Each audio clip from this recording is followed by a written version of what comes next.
Creación de índices. Los textos extensos suelen separarse en secciones y al inicio incluyen un índice para guiar al lector en el contenido. Algunos procesadores de texto incluyen funciones que facilitan la creación de índices. Para agregar algunas secciones, sigue estos pasos. Crea un documento en blanco.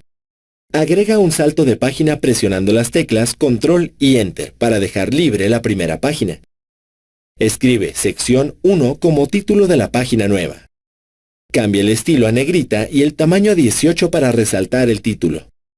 Agrega otro salto de página e ingresa un nuevo título llamado Sección 2. Repite estos pasos para crear al menos 4 secciones. Para crear los marcadores necesarios, coloque el cursor al inicio del título Sección 1. Ve al menú Referencias en la barra de herramientas. Elige Marcar entrada en las opciones de Índice.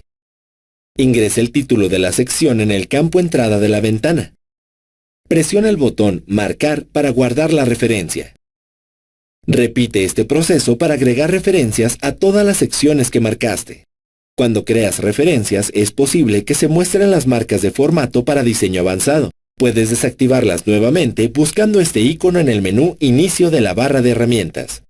Una vez que creaste las referencias necesarias, sigue estos pasos para generar el índice. Posiciona el cursor al inicio de la primera hoja.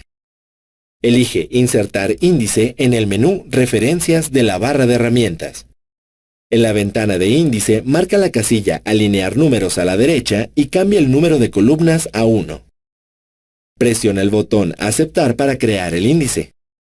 Haz clic derecho sobre el índice para abrir el menú contextual. Selecciona la opción Actualizar campos. Actualiza el índice siempre que agregues o quites información del documento. Complementa estas funciones con los encabezados y números de página para crear un documento con apariencia profesional listo para impresión.